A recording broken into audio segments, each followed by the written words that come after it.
Oh, shit. Hello, everybody, and welcome to The Abyss. Why is it always mine that foams up? Every time I open it, it's like...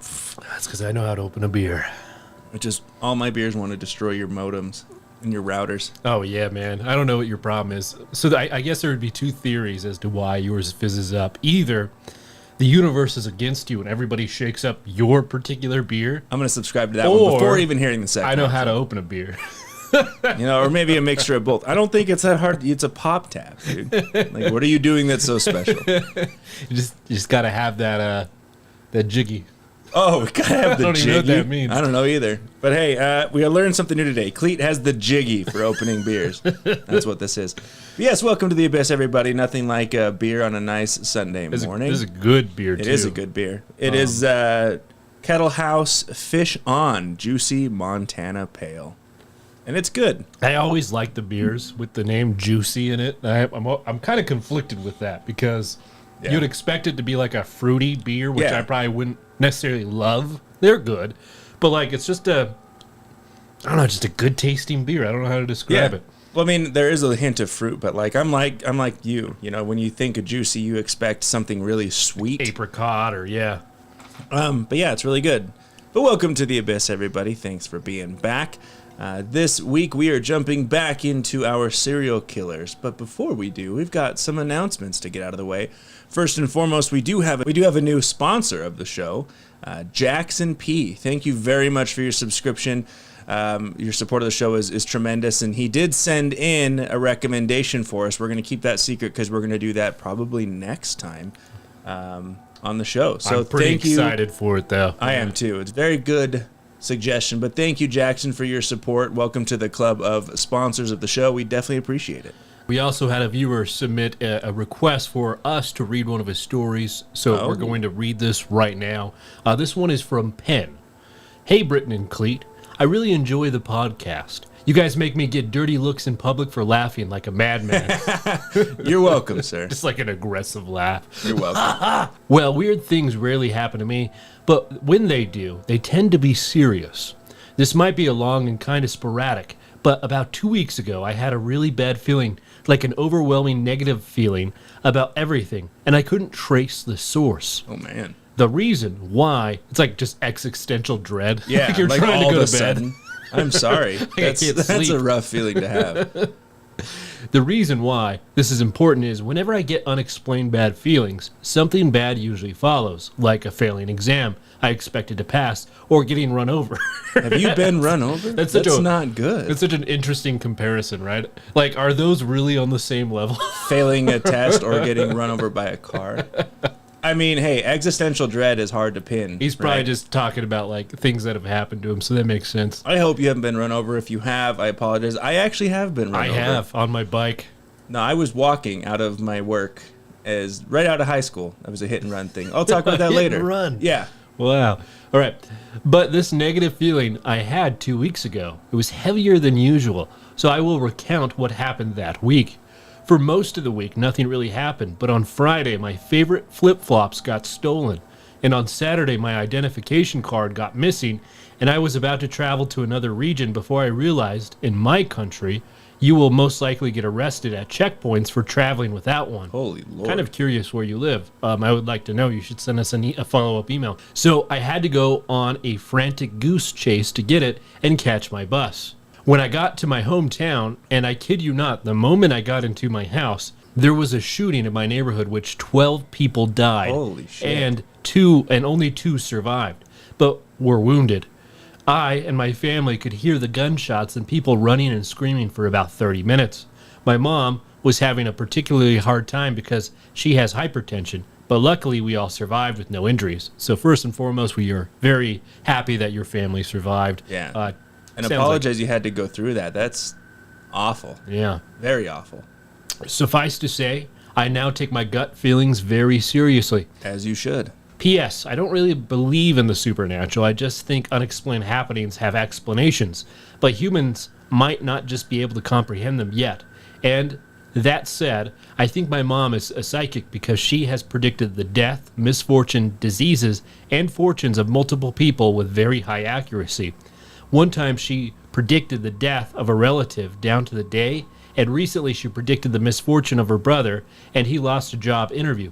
My sister hides things from her because she's kind of freaked out about it. Anyways, I'm sure this is getting long. Thanks for reading this, guys, and keep being awesome. Wow. Well, thanks for submitting it. And if anybody is listening to this and has a story they want to share, send it to entertheabysspod@gmail.com.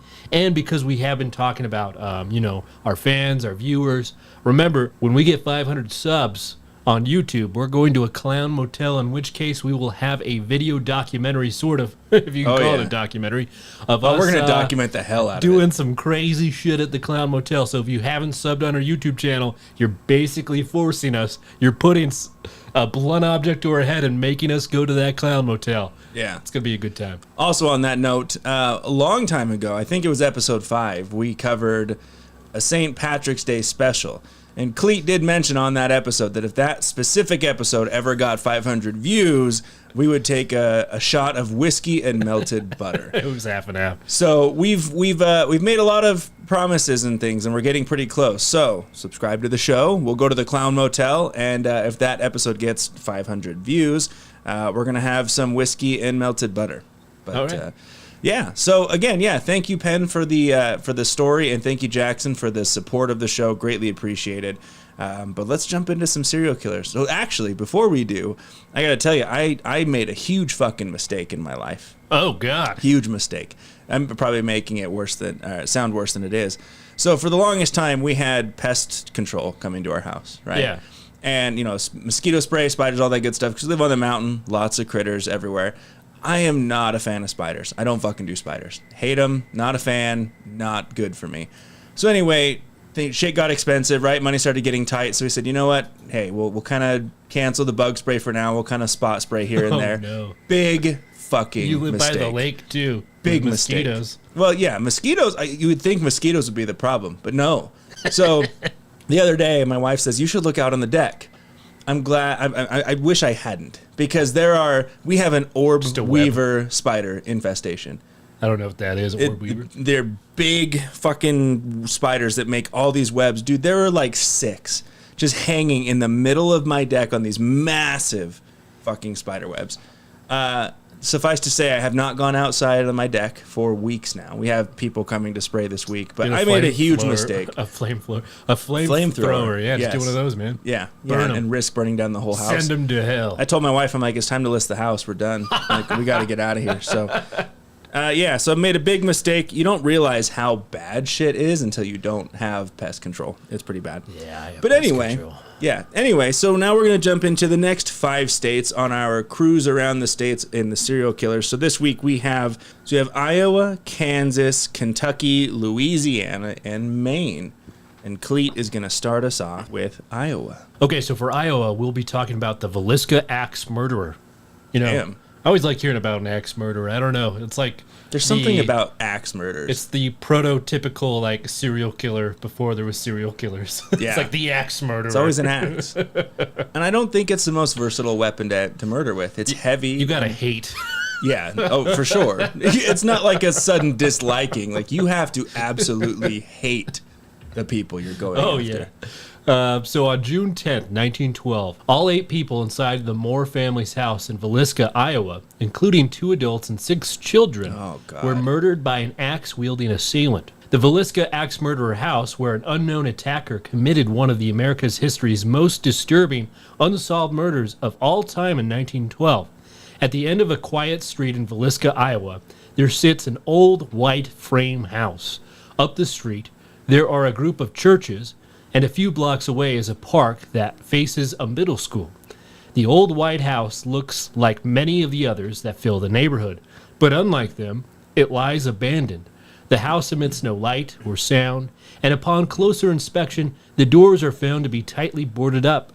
A small sign out front reads Villisca Axe Murder House. So, first question, how do we get in to do ghost investigations? It's called a B&E. Oh. Legally, I meant to say. Break down all the doors. Pay the city some money, I guess. I want to go stay in this house, please. Like, all right. You got to bring an axe. Yeah. It's required to enter. Despite its ominous air, the little white house was once filled with life. life that was harshly stamped out one warm summer's night in 1912, when a mysterious stranger broke in and viciously bludgeoned its 8 sleeping inhabitants to death. The event would come to be known as the Villisca Axe Murders, and it would baffle law enforcement for over a century. So let's get into the brutal story. On June 10th, 1912, the Moore family was sleeping peacefully in their beds. Joe and Sarah Moore were asleep upstairs while their 4 children were resting in a room down the hall. In a guest room on the first floor were 2 girls, the Stillinger sisters, who had come for a sleepover. Shortly after midnight, a stranger entered through the unlocked door, not an uncommon sight in what was considered a small, safe, and friendly town. How is it that all these murders happen when a sleepover is taking effect? I don't know, maybe there's a clue.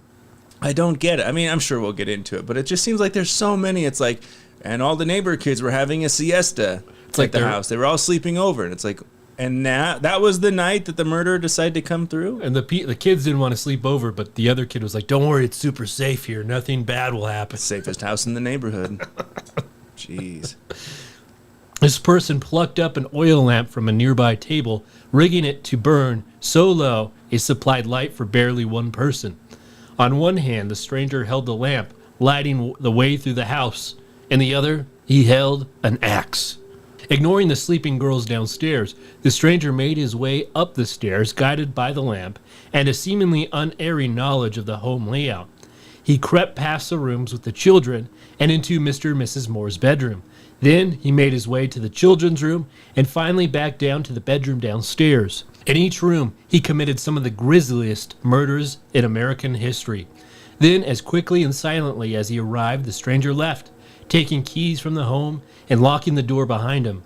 The Villisca Axe murderers may have been quick, but as the world was about to discover, they were unimaginably horrifying. Yeah, like you said, like the description of how horrifying and brutal it is, like you have to absolutely loathe somebody. Gotta bludgeon them. Like that's horrible. The next morning, the neighbors became suspicious, noticing that the usually rambunctious home was dead quiet. They alerted Joe's brother, who arrived to take a look. What he saw after letting himself in with his own key was enough to make him sick. Everyone in the house was dead, all 8 of them bludgeoned beyond recognition. The police determined that the Moore's parents had been murdered first, and with obvious force. The axe that had been used to kill them had been swung so high above the murderer's head that it gouged the ceiling above the bed. Holy shit. Joe alone had been hit with the axe at least 30 times. The faces of both parents as well as the children had been reduced to nothing but a bloody pulp. Ugh, God. Good God, dude. Sorry. The state of the body... Go ahead. Did he... Go ahead. Thanks. Thanks for the approval. So it sounds like he literally just hit the head of everyone? Like... Yeah. Wow. Yeah. Wow. Continue. The state of the bodies wasn't the most concerning part. However, one of the police had searched the home. After murdering the Moores, the killer had apparently set up some kind of ritual. He had covered the Moores' parents' head with sheets, and the Moores' children's faces with clothing. He then went through each room in the house, covering all the mirrors and windows with cloths and towels. At some point, he took a 2-pound piece of uncooked bacon from the fridge and placed it in the living room along with a keychain. A bowl of water was found in the home, spirals of blood swirling through it. Police believed that the murderer had washed his hands in it before leaving. That is so... What's up with the bacon?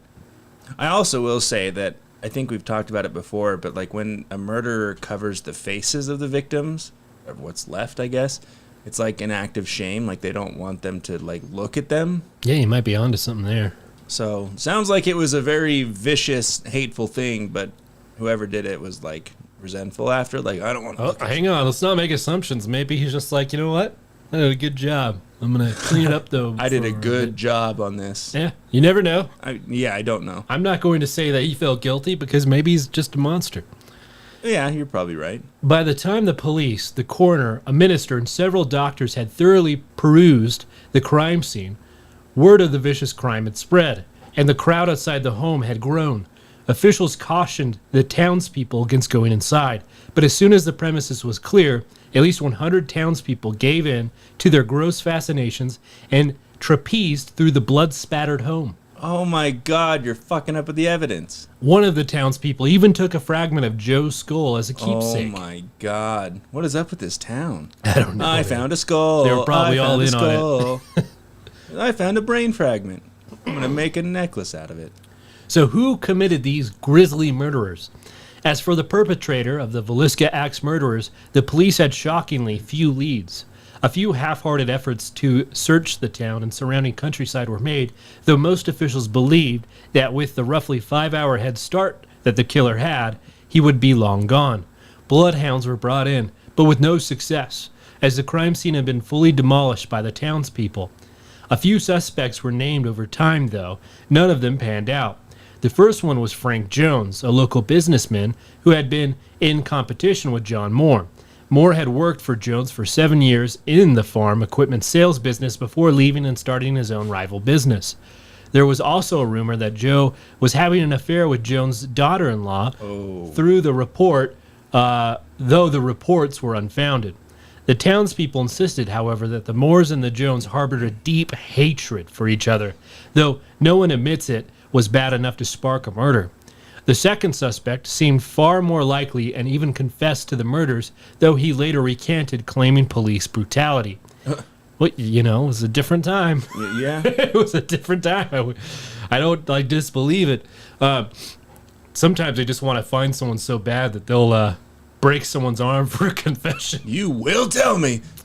In recent years, the Villisca Axe murderer's house has become a tourist attraction, with visitors even allowed to venture inside. Oh, yeah, snap. See? Or you could break in. Yeah, no. Don't break it. Break in with an axe. Wow. That's about to piss some people off. Lynn George Jacqueline Kelly was an English immigrant who had a history of sexual deviancy and mental problems. Wow. He had admitted to being in town the night of the Villisca Axe murders and admitted that he had left early in the morning.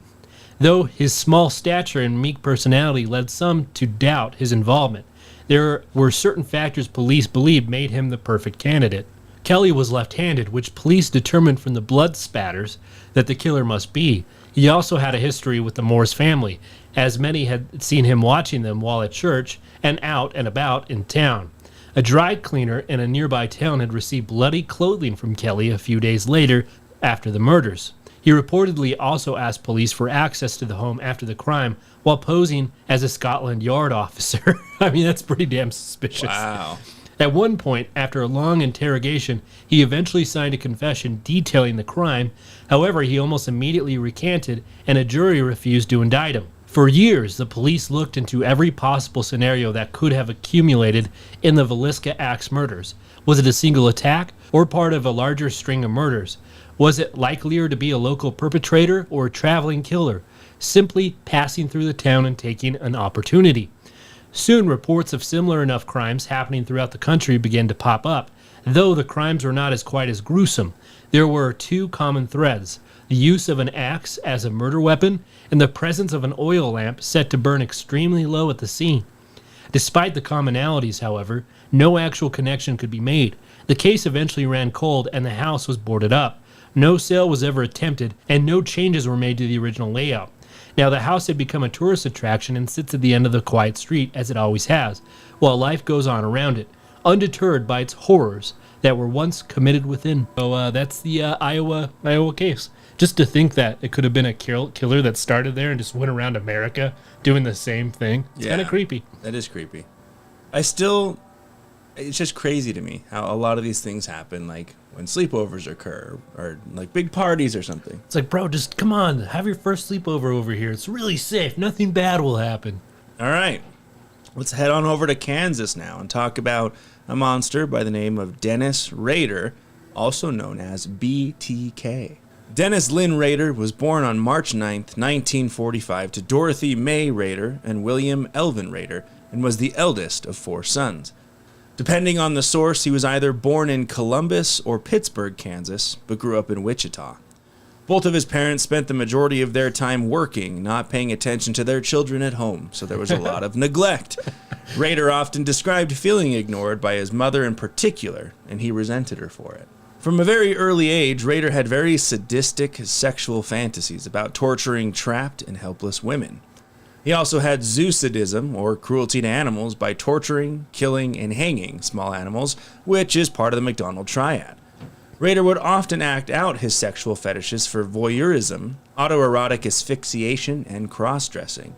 He would spy on his female neighbors while dressed in women's clothing, including stolen women's underwear, and would masturbate while having ropes and bindings around his arms and neck. I mean, look, I'm not going to shame anybody, to each your own, but, there's a lot of stuff going on. Started with him. He was the alpha kink. Yeah, alpha kink. I am the alpha kink! Oh, damn it. Rader, however, was able to keep his sexual desires well hidden, and was widely regarded in his community as normal, polite, and well-mannered. Which is kind of different because usually, you'll hear accounts of like neighbors and stuff, and yeah, he's kind of an oddball, but this guy everyone appreciated He's super him. polite. At one time I saw him in women's clothing, but he was saying he was trying it on for someone else. Yeah. So that he could make sure that they liked it. Yeah, exactly. Just a stand-up citizen. After his graduation from Wichita Heights High School, Rader attended Kansas Wesleyan University, receiving only mediocre grades and dropping out after a year. He served in the United States Air Force from 1966 to 1970, and while on discharge, he moved to Park City, where he worked in the meat department of an IGA supermarket where his mom was a bookkeeper. In Utah? No, this is Park City, Kansas. Again, there's a lot of towns that kind of sound similar, but no, never crossed into Utah to my knowledge. Rader married Paula Dietz on May 22nd, 1971. They had 2 children named Carrie and Brian. He attended Butler County Community College in El Dorado, where he earned an associate degree in electronics in 1973.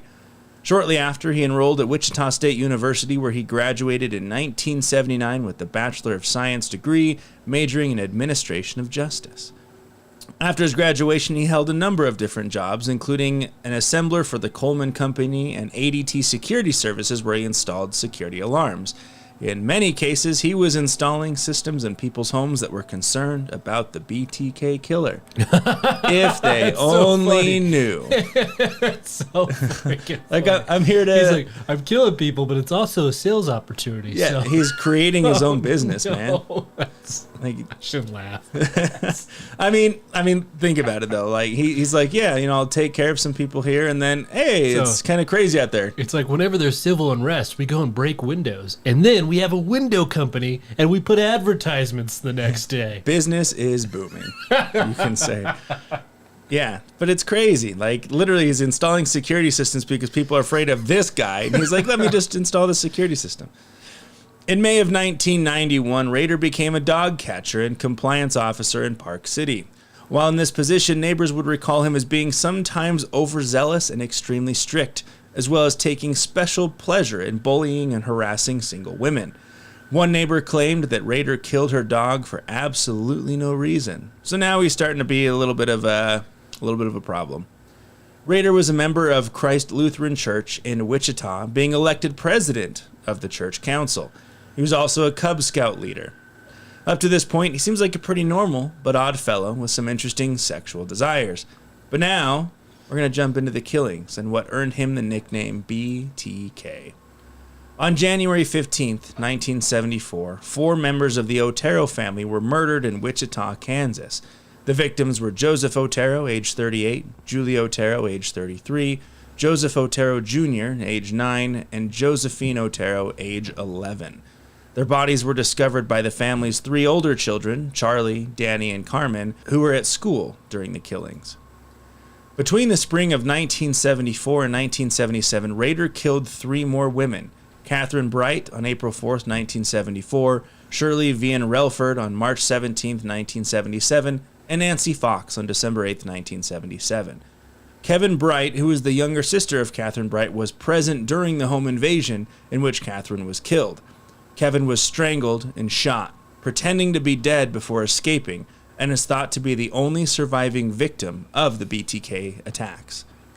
Can you imagine, being strangled, shot, having to feign death just to escape that situation? That's horrible. Yeah, it is.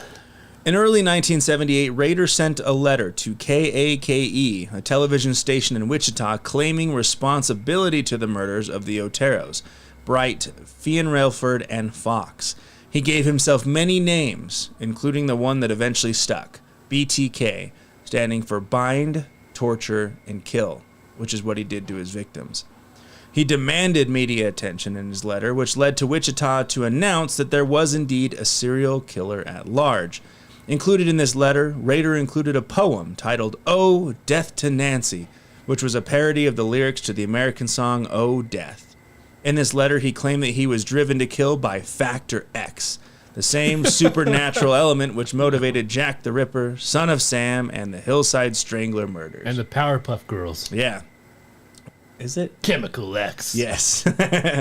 Chemical X. You know, it's funny that you say that, because we actually, a couple days ago, put it on for our son, because he was like, I want to watch something new, and he loved it.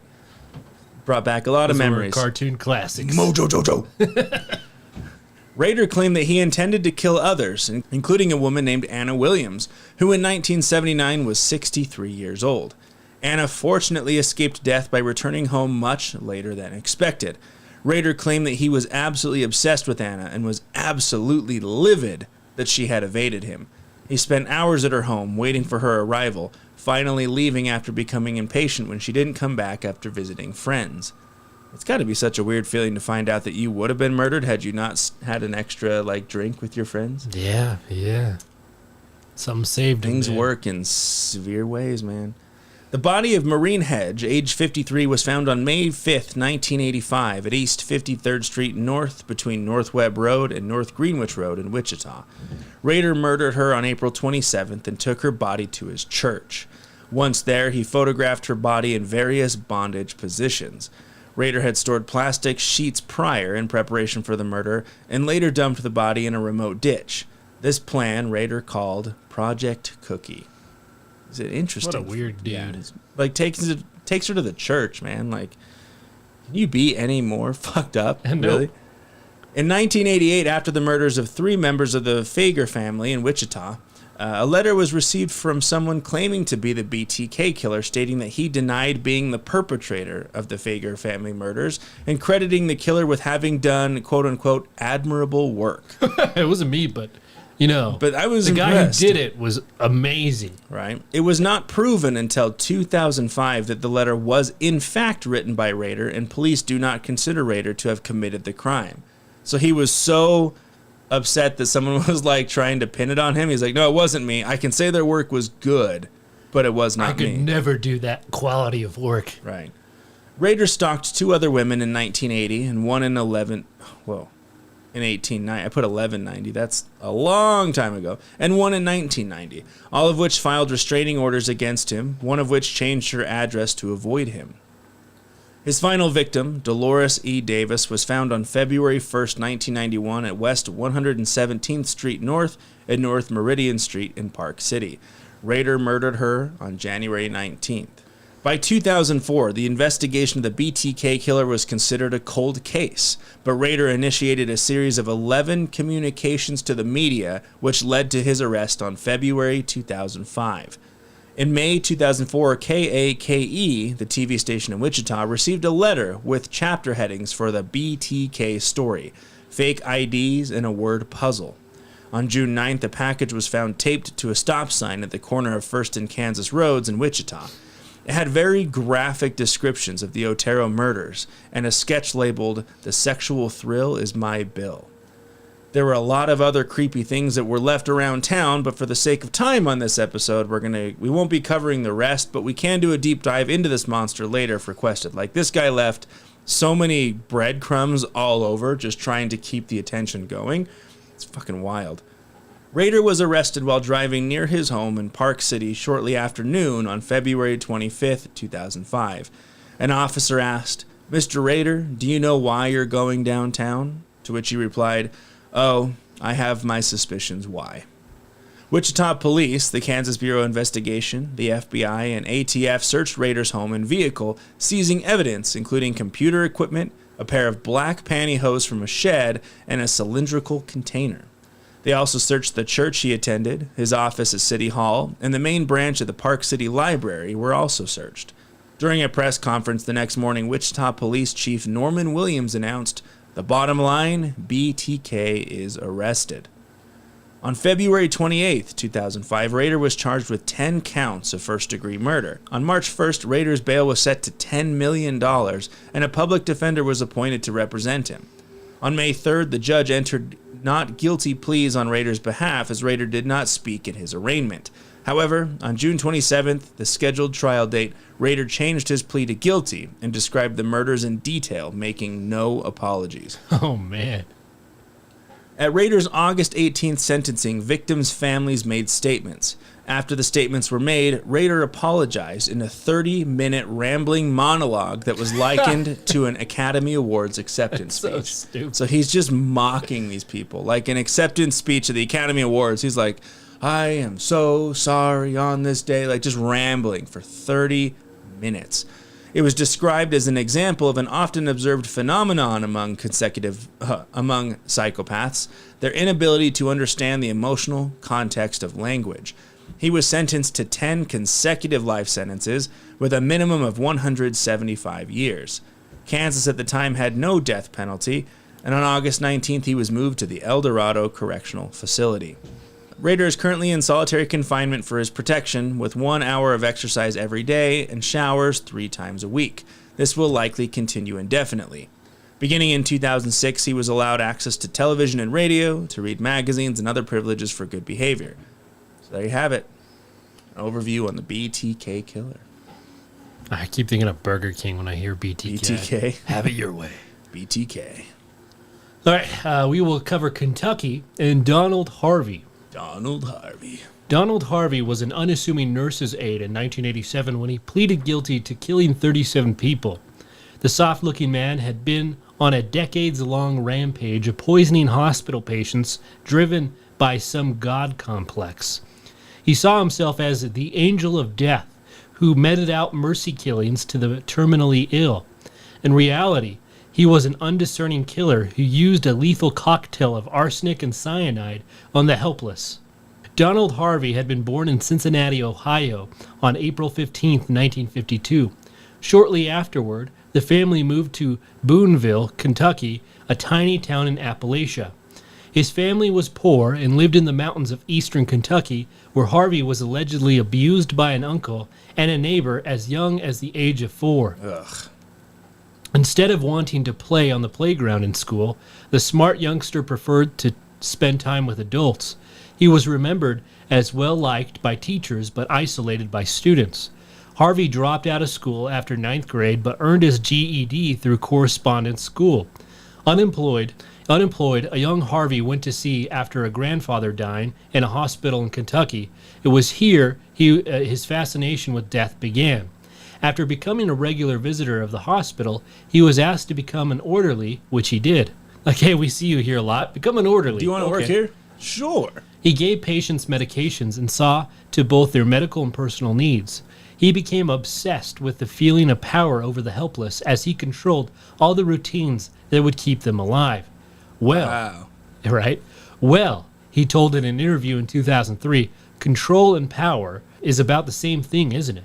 The way I can look at it, you controlling something, you got the power to do it. Harvey killed for the first time on May 30th, 1970. 2 weeks into his employment, he smothered a stroke victim with a pillow. He went on to smother, hook up empty oxygen tanks, and impale a patient with a wire hanger in place of a catheter. Some 13 more patients. In place of a catheter? Yeah, it's not good. Oh my god, dude. That makes me like cringe. That's... Oh. Yeah, that would hurt. I mean, impaling with anything, right? But when you said in place of a catheter, I literally, I clenched a lot. I'm very uncomfortable. But because most of Harvey's victims were old or in such poor health, no one suspected him. Besides, Harvey added in the same interview, the doctors were too busy and overworked to notice. Most of the doctors were so overworked, so busy, that a patient could die and a family doctor would not come in to pronounce the person dead. They'd have to reside to that. They'd just pronounce him dead and send him straight to the funeral home. This standard procedure left hundreds of patients in the hands of a deranged killer who used whatever method he had at his disposal to murder his victims. Cyanide, arsenic, rat poison, and petroleum distillates were common among Harvey's favorite methods of murder. He put these chemicals into foods, fruit juices, and pies. He would also suffocate his victims either with pillows or by letting their oxygen tanks run out of air. Holy God, dude. This guy's evil, bro. I mean, everyone we talk about on this series is evil, but, like, these are especially He's going after gruesome. the old and sick. Like an oxygen tank running out of air, that has got to be Like, so... Don't worry, I'll get you your tank. Hang on, just give me like 5 minutes. Like, all right, I'll stop. But it's dark. It's not dark. Meanwhile, Harvey struggled with depression and thoughts of suicide. He met an undertaker named Vernon Midden, who introduced him to the occult and how the human body operates in detail. When their relationship went south, he imagined embalming the undertaker alive. Holy God, dude.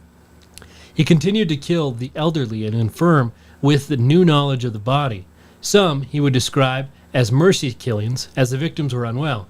Then Harvey tried to kill himself. It's kind of like a knockoff of H.H. Holmes. Like, they're so accustomed to the human body and how it works, they use that to the advantage of killing people. It's like, I understand how to give you maximum pain. I know how to draw it out and make it absolutely painful. Oh, my shit, dude. In 1971, he set the bathroom of an empty apartment in his building on fire in an unsuccessful suicide attempt. He was subsequently arrested and paid a $50 fine. $50 We're going to was... fine you for trying to burn this building down. We're going to have to replace that urinal. God damn it. He would try to kill himself later that year with NyQuil and would again be arrested on suspicion of burglary in his own apartment building. He was drunk when apprehended, and he bragged to the police about killing 15 people in the Marymount Hospital, but no one believed him. Jesus. Wow. Like, what? He enlisted in the Air Force, but was promptly asked to leave, and consequently tried to kill himself a third time. There's a lot of serial killers who enlist. Yeah. In, like, the Navy and Army, all this stuff. It's crazy. It is. I'd be curious to know the statistics of it. Yeah. Or they become truckers. Throughout Andy Kane. Throughout this, Harvey became more entangled with the occult and joined a local group. He engaged in several relationships with men, and when he felt one of his partners may leave him, he poisoned his friend, his neighbor, and his father to death. He even poisoned his partner so that he was too sick to leave their apartment. God. Harvey went so far to kill one of his own ex-boyfriends, all the while continued to poison and smother and maim his patients at various hospitals across Kentucky and Ohio. This went on nearly for decades until a fortuitous autopsy finally brought the angel of death to justice. Mr. John Powell was hospitalized from a motorcycle accident in early March of 1987. He later died in the hospital bed. When the doctor performed a routine autopsy on Powell's stomach, he caught a whiff of something strange, cyanide. It became clear that Powell didn't die from his motorcycle accident, but from poisoning. Harvey was the attending nurse, and the investigation was quickly onto him. Harvey refused a lie detector and was consequently brought in for questioning, where he confessed to killing Powell. He said he did so because he felt sorry for Powell and his family. He did not include the other murders he had committed, but evidence mounted that Harvey was the nurse on duty for dozens of other deaths in 2 different hospitals, one in Kentucky and one in Ohio. Authorities had enough evidence to convict Harvey for killing 37 people. Over a 4-year span, he terminated the lives of 21 patients at the Drake Hospital in Cincinnati. 21? Yeah, between 1970 and 1971, so just 1 year. Holy shit. Harvey killed 13 patients at Marymount Hospital in London, Kentucky. Harvey said that for the most part, his killings were out of mercy. I felt what I was doing was right. I was putting people out of their misery. I hope if I'm ever sick and full of tubes or on a respirator, someone will come and end it, he once reported. Harvey said the killings gave him a sense of satisfaction and almost happiness. The murders gave Harvey some sense of power and control in a life that he had much difficulty navigating. In court, Harvey laughed when prosecutors showed him the names of his victims on a board for the jury. 3 of those murders accounted for the deaths of acquaintances outside of the hospital. The media dubbed Donald Harvey the Angel of Death, and rightfully so. Harvey himself estimated in an interview that he actually killed as many as 70 people, right? Because the 37 is just who they could prove. On August 18, 1987, 35-year-old nurse's aide Darnold Harvey pled guilty to 24 counts of murder, 4 counts of attempted murder, and 1 count of felonious assault. 4 days later, he pled guilty to 25 murders, was subsequently sentenced to 4 consecutive 20-year to life sentences. Harvey was fined over $270,000. On September 7, 1987, in Kentucky, Harvey confessed to committing 12 additional murders while employed at Marymount Hospital. In November, he pleaded guilty and was sentenced to 8 life-term sentences plus 20 years. He pled guilty a few months later for 3 other deaths outside of the hospital, which he received 3 life sentences plus 3 terms of 7 to 25 years. In total, Harvey was convicted of 37 murders, but the estimated places took him closer to 87. On March 30th, 2017, Harvey died at the age of 64 in prison. Like his victims, he didn't die of natural causes. Prisoners beat the serial killer to death in his cell. This kind of reminds me of, the Dr. Death. You ever heard that guy who had the van? Like, Dr. Death is what they called him. And he would, like, go around and do, like, basically voluntary... Like physician-assisted suicide? Yeah. Yeah. Yeah. They get that van that's now in the haunted museum that I saw in person. It's fucking crazy, man. So we'll end it there for this gentleman, but the Angel of Death. Don't know if I really have sympathy for the guy. Kind of seemed like an evil guy who was trying to justify his actions, but yeah. Right. And again, I know we've said this periodically throughout, but if there's any one of these that like catches your attention and you want us to do a deep dive, entertheabysspod@gmail.com. We can dive into these deeper or anything. Just send them our way. All right, we're going to jump on over to Louisiana. This one's pretty short, and it's short because it's not 100% confirmed, but it's interesting. So this is for Clementine Barnabette. Clementine Barnabette is believed to have been born around 1894 in St. Martinville, Louisiana, to Nina Porter and Raymond Barnabette. She had 3 brothers, one of which was named Zephyrin. Barnabette's father reportedly abused his family. Then they moved to Lafayette in 1909. A professor named Vance McLaughlin wrote, "Between 1911 and 1912, in towns along the Southern Pacific Railroad line running through Louisiana and Texas, a minimum of 12 African American families were murdered in their homes. All the murders occurred at night, and an axe was used to fracture the skulls of the victims. Only one person, Clementine Barnabette, was ever punished for any of these homicides." So we got another axe murder going on. Goddamn axe murderers. It's been argued as to which murder occurred first in this violent spree, but it may have been a woman named Edna Opelousas and her 3 children killed in Rayne, Louisiana in November 1909. The next may have been January 1911 when Walter Byers, his wife, and their son were hacked to death in Crowley, Louisiana. Police were somewhat used to the crimes in this area. However, the sheer brutality of the murders was alarming. "Brained with an axe" was used in the descriptions. A little over a month later, so it's very similar, like absolutely decimated these people's faces. A little over a month later, the murders continued on February 25th, killing 4 members of the Andrus family in Lafayette, Louisiana. Police began suspecting the same person as the killings were very similar in nature. Clementine's father, Raymond, was arrested on suspicion of the murders, but was later released for insufficient evidence and later re-arrested months after, ultimately convicted of the Andrus murders. Clementine and her brother Zephyrin both testified against Raymond, making a claim that he had returned home with bloodied clothes, boasting of the Andrus murders. So his kids were like, "Yeah, he did it. He came home all bloody and was bragging about these murders. Still him. It's my dad. It's my dad." Good on. Raymond's attorneys successfully filed for an appeal, but he was held in jail pending a new trial. While Raymond was imprisoned, other murders took place in similar fashion.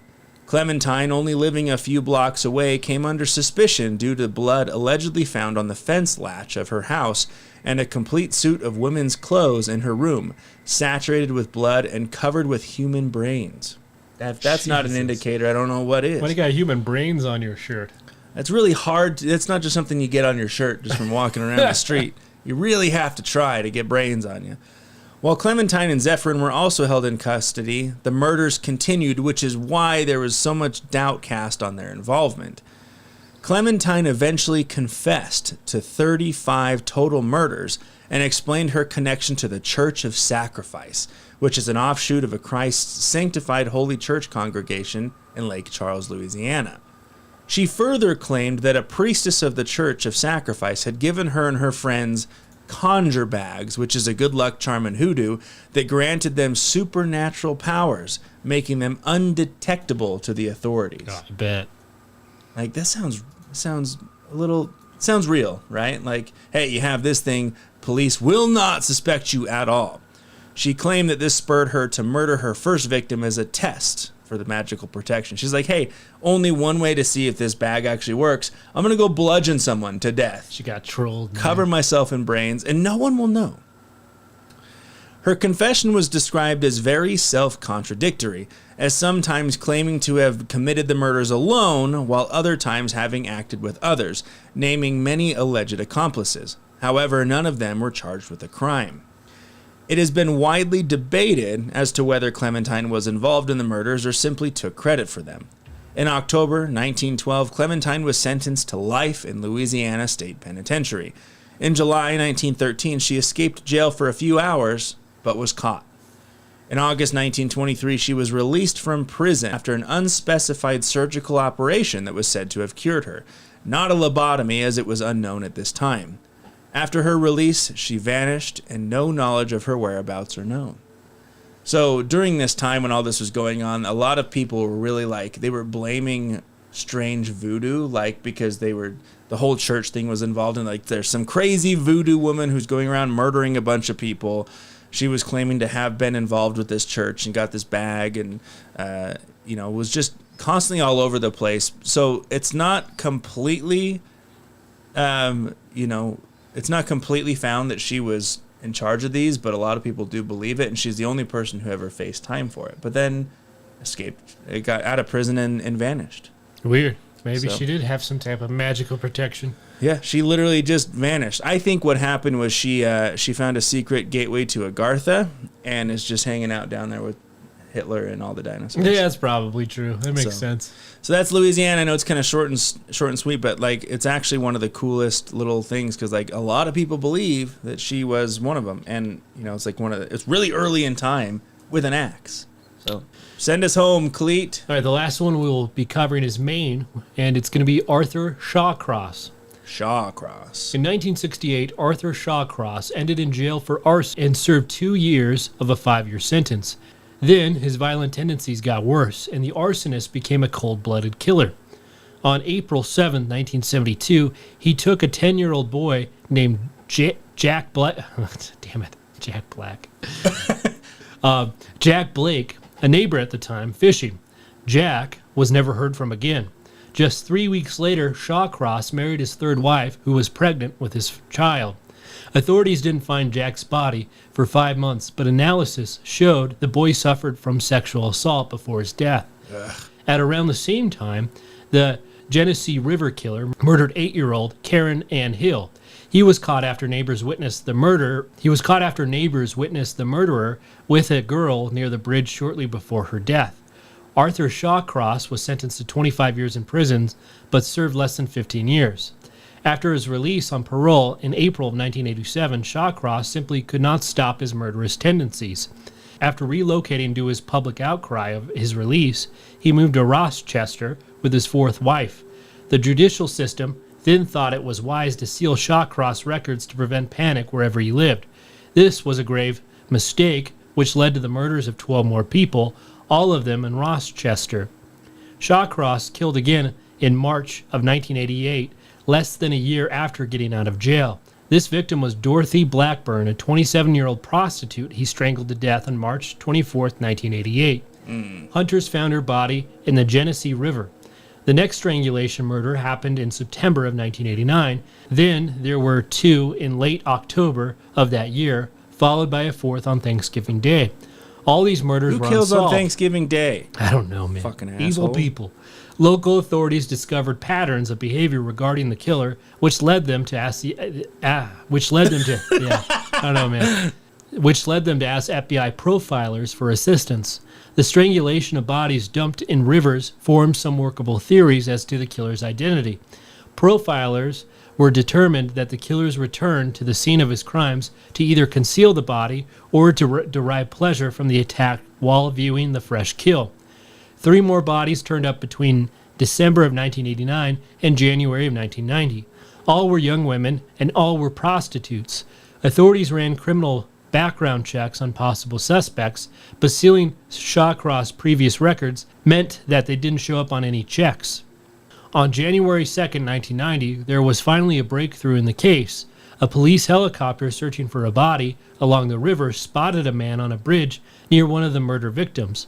There was a small van nearby. Despite officials on the ground, Arthur Shawcross got away. A background check on the van's plates led to the killer's arrest on January 4th. The arrest marked an end to a 21-month killing spree that turned up 12 bodies. The serial killer agreed to The serial killer agreed to... I don't know what's going on. Shut up. The serial killer agreed to cooperate with police. He admitted to 11 murders. He was not officially charged with the 12th, and his confession was an astounding 80 pages long. Holy God. Right? I'm just going to write a book, confess to this. It's a novel. It all started with my child. New York Times bestseller, #1 spot, My Murders. During the trial, Shawcross' defense attorney tried to say that he was insane, but the court didn't agree. A judge sentenced the murderer to 250 years in prison. This time, Shawcross wasn't getting out of prison. One particular murder stood out to an investigator who gave interviews after Shawcross went to jail. The serial killer strangled June Stott, who was 26 at the time of her death, before Shawcross cut her body open from the throat to the vagina like she was a wild animal. Yeah, right? In this television interview, Shawcross said the murder was out of anger because, allegedly, Stott was going to go to the police and rat him out. Shawcross says he snapped her neck before getting her open. The serial killer recounts Stott's murder as if he was reciting instructions on how to bake a cake.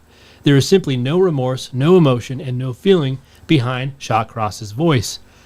Arthur Shawcross died in prison in 2008 at the age of 63. He didn't waste all of his time there. The mass murderer took up paintings, bright visages of butterflies, wildlife, and water features. The fuck is this guy? The New York governor, George Pataki, called Shawcross works of art sickening because the gentle paintings didn't reveal the monster beneath. So if you ever see a picture of this guy, he looks creepy as hell. I'll put it on YouTube, obviously. Yeah, I was going to say, put some pictures on here. It's interesting because when we did the Haunted Museum in Vegas, the Zach Bagans one, a lot of serial killers in prison do artwork. And he had a lot of them. And it's so weird, man. It's like you're looking at artwork from someone who brutally murdered so many people. And there's just a nice river over there and some trees, and I murdered someone right there. And it's just a happy butterfly in my life. All right. Awesome. Well, that's episode 4 of our serial killer tour across the United States, I guess you could call it. Next week, we'll jump into our next viewer submission from Jackson, our newest supporter and sponsor. Thank you very much. On that note, thank you very much to all of our paid sponsors of the show: Lou, Conklin Family, Devin C., Mothman, Modelo Time, Supernatural Tessa, and Jackson. Very much appreciated. Thank you all for your support. We're really hoping to, in the near future, get video. Again, as a huge shout out, if we get 500 subscribers? Yeah, 500 subs on YouTube. If we get 500 subs on YouTube, we're going to be taking a trip to the Clown Motel, all on camera. We're going to document everything, and it'll be a lot of fun. So keep getting us out there. It really helps. We'll post the link in the description if you want to become a sponsor of the show. Again, greatly appreciated. Do your bit. All right, if you're watching us on YouTube, please like, share, and subscribe, as it really helps us get us out there. And as always, thank you for entering the abyss. Until next time.